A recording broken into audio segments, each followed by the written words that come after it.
انت قلت لي انت منين؟ منين في اليمن؟ طيب انت عارف ان اللي بينام بيضحك يصحى بيضحك باذن الله؟ يلا توكلنا على الله. انف يمنيه طويله تحديدا من مدينه تعز.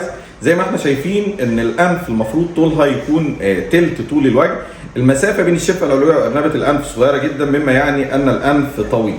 الانف يجب تقصيره مع مراعاه تناسق اجزاء الانف مع بعضها البعض ومع ملامح الوجه.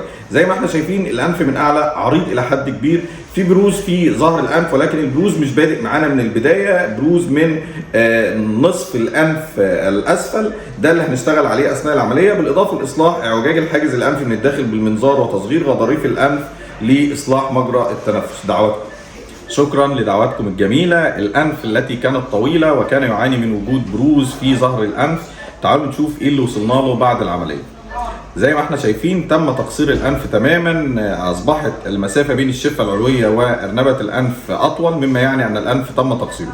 في الحقيقه مشكله الانف الطويله انها تعطي انطباع بسن اكبر من السن الحقيقي، كمان عظام الانف من اعلى تم نحتها، ظهر الانف اللي كان محدب من النصف الاسفل للانف اصبح مستقيم تقريبا تماما ليعطي ملامح بانف جبليه رجوليه يمنيه جميله. حاجز الانف اللي كان فيه اعوجاج من الداخل تم اصلاحه بالمنظار، بالاضافه الى تصغير قرنيات الانف السفليه. شكرا لدعواتكم الجميله، وصديقنا يرجع لليمن ان شاء الله يستمتع بانف اجمل وضحكه افضل باذن الله. شكرا لكم.